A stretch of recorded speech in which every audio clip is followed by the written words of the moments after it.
where this particular location is in the Palakkad district of Kerala state, and we are in a village called Pacheni. My name is Dinesh, and myself, I started my career in 1996 as a scientist in Defense Research and Development Organization, and after around 27 years of working, I moved to agriculture area because my family was traditionally doing agriculture. It was there in my blood, and we decided to take over the farming activities which my family was doing, my father was doing. When the next generation took over this kind of stuff, the first question we asked to ourselves was like, what can be done in this land? The land is very fertile. We wanted to pick a crop which can coexist with wild boar. That's the only way to find a success here.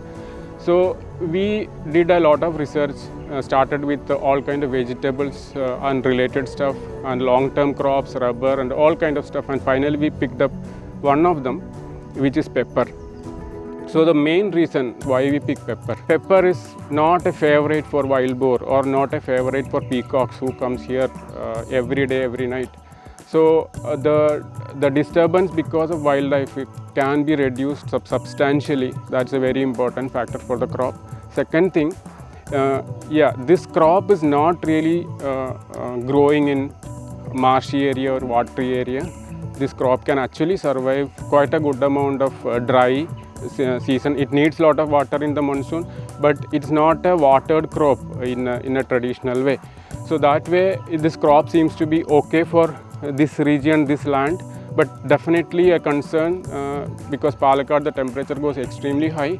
So whether this is going to survive or what measures to be taken to make this crop successful, that is still a problem that we need to figure out. Now the question is which pepper breed you need. In Kerala, this is a very traditional farming pepper. A lot of breeds are already there. Some of them are naturally grown, some of them are artificially developed. So we ourselves, we got some of them, and that decision is the next one. So we did a lot of study, and we talked to people, we talked to agriculture department, and we also had discussions with newly coming up some of the breeds. So we finally decided to pick up, at the end of this whole study, maybe 2 to 3 months, we decided to pick up Kumbukkal as one of our favorite choice. The main reason for that is the Kumbukkal pepper plant is naturally evolved. It is not artificially done. So my belief is it would have kept all the good qualities of a natural pepper. At the same time, it has a better survival chance in this kind of condition, and also it is proven that it can give higher yield. So based on that, we started connecting with Kumbukkal family and their support staff, and we started getting a lot of information. We were feeling comfortable that we have adequate information to start a crop. And if you look at a person like me, I'm not hands-on with farming when I entered this, even though I had a lot of interest. So the information flow from this kind of a brand actually, or this kind of a nursery, made us comfortable because we can do a jump start from there, and we don't need to do fundamental research on how to do pepper farming. The plan here is to do an experimental step in the initial stage. So we have around 3 acres of land. We want to develop this land as a pepper farm with around 2,500 poles, that is around 5,000 plants. So initially, just to make sure we are testing the water correctly, we are going as a first simple step of farming 300 poles and watch it for a year, how it is growing, how it is managing summer, what corrections to be done, etc., and then scale it up to the rest of the farm area. So that is our plan as on today. We get the supply from Kumbukkal nursery, we get all instructions and the quantity of fertilizers and material, all information we get from them. We discuss them a lot with the Kumbukkal team.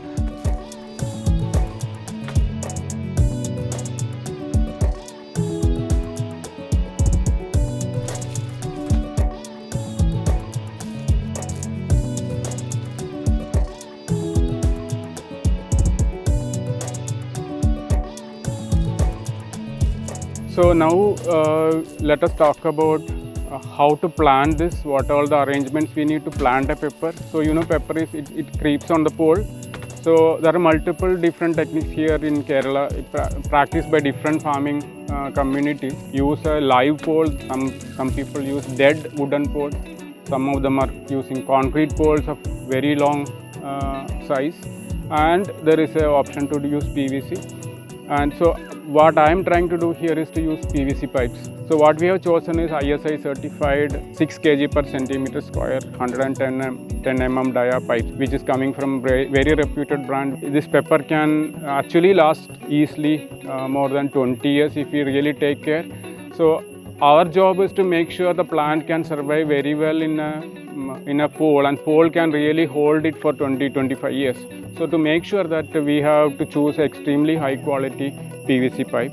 Now to fix it on the farm area, the expense on the concrete is on the higher side, because we have to give around 10 inches of concrete, and it will be like a big block of 2 feet by 10 inch concrete at the bottom. That much of quantity of concrete might not be required to hold that pole, but it is actually difficult to make a smaller and smaller hole in a farmland, especially in a manual means. If it is an automated means, it might be possible. So what farmers do is they make a box of 1 feet by 1 feet by 10 inch, like by some kind of wooden material or plastics, and they insert the pole into it and concrete it. So they get they optimize the concrete usage. But that has little bit of mess up, especially to take out the box after concreting, and also we need large number of boxes to make sure the poling process is not slowed down. So we little bit modified that process in a way that we need all the benefits of the usage of a box to optimize the concrete quantity. At the same time, we don't want to use a real box. So what we did is we made a pit of 2 feet by 2 feet, but at the bottom of it we reduce the pit size to 1 feet. That means bottom of the pit is just 1 feet by 1 feet by 10 inches size, but the top part of the pit is 2 feet full. So by doing that, what we get is we get a benefit of a box shape at the bottom, which reduces the concrete quantity. The one advantage what we have is, as we go bottom, as we dig this particular farmland, the soil is bit strong there. It's not creating any mesh. The shape of the pit is actually getting retained very well. And insert a plastic pole into that with a cross steel bar, so that it will hold very well in the concrete, and the bottom of the pit has to be made as a concrete bed.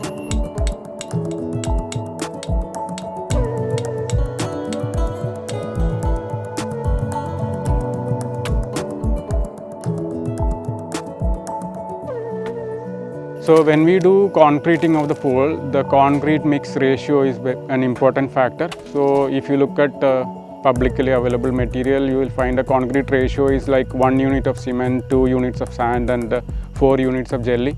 But we had a little bit of customization here due to multiple reasons, and what we are doing here is 1 unit of cement, 4 units of sand, and 4 units of jelly.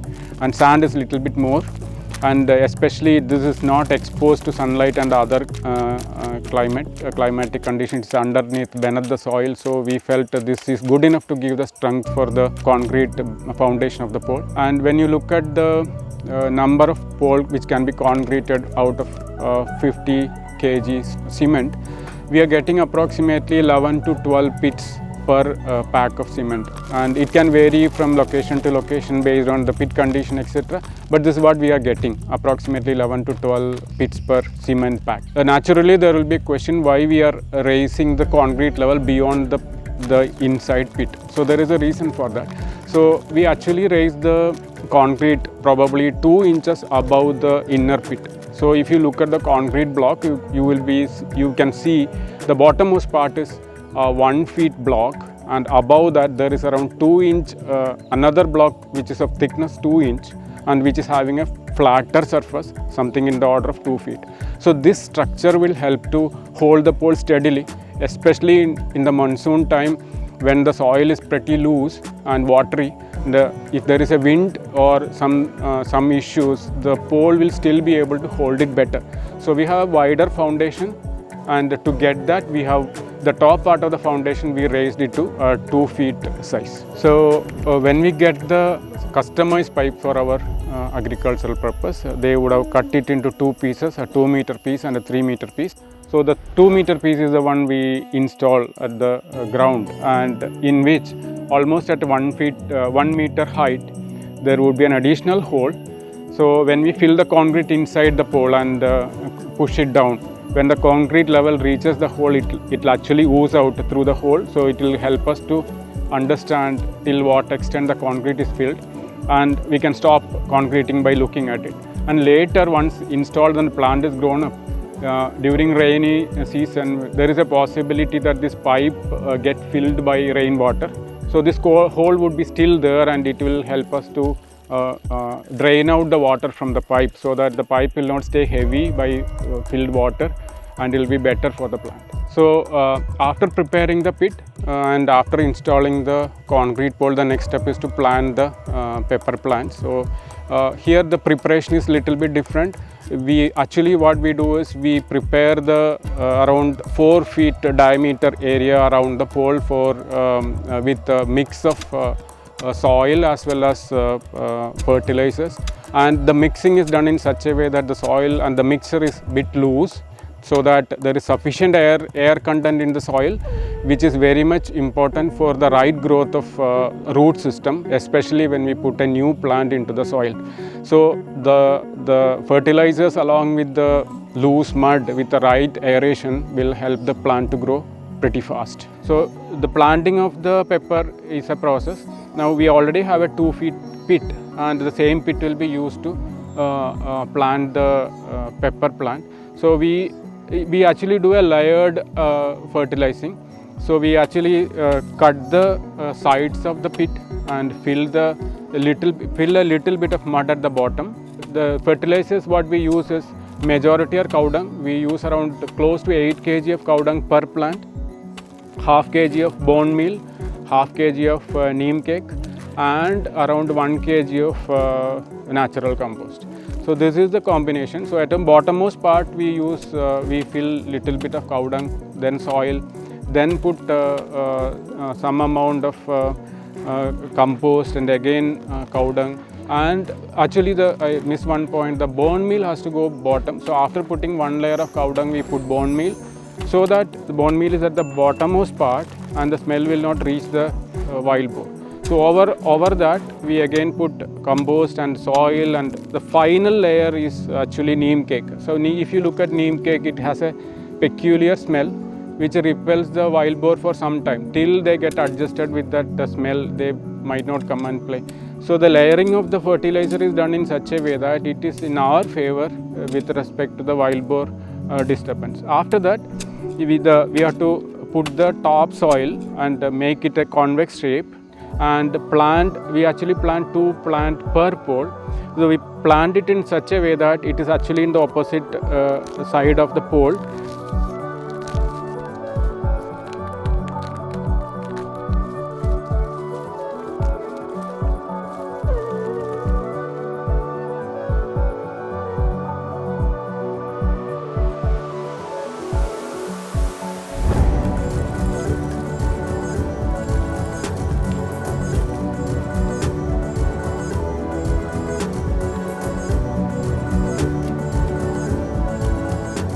And after planting, we make sure there is some shade is provided, because initially few days the plant might not be able to manage the sunlight, and we just give some shade and water it for few days, and then onwards I think it will be comfortable. The amount of fertilizer going into that is a right combination for growing it in a faster rate in the initial days, and later we have to do the supplement according to the need.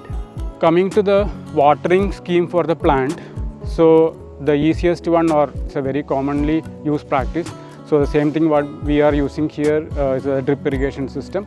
So we use 16 mm distribution pipe to get the water to the plant, and a slight improvisation is done here. So most common scheme what people do is they lay the pipe in the floor and drip it, but here what we did is like we lift the distribution pipe by 2 feet from the floor, and we discharge the water from the dispenser onto the pole. So the water comes down through the pole and get distributed at the soil. So that makes it little bit easy for us to really distribute the water. So when we keep the drip irrigation system and running the water line through the pole, there is a small issue when the pepper plant comes up, it will actually get stagnant in the water pipeline. So what we did is we keep a spacer of 1.5 to 2 inch from the pole, so that there is a sufficient gap for the creeper to grow up. So that's how we arranged it.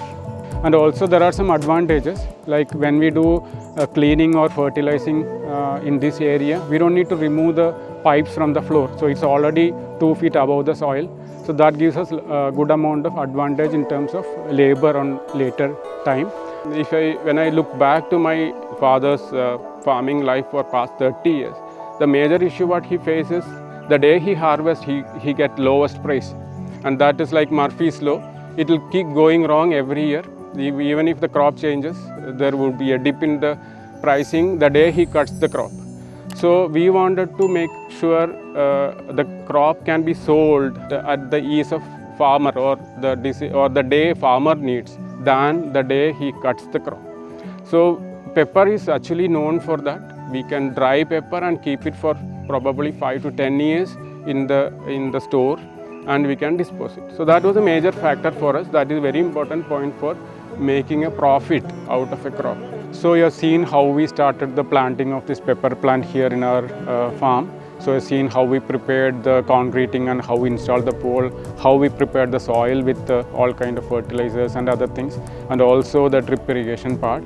So these are all slightly different or some kind of innovation we have brought in to the system to suit our ideas and the local needs. So how these are all resulting in the plant growth and yield, that we will see in the subsequent videos. So wait and watch for that.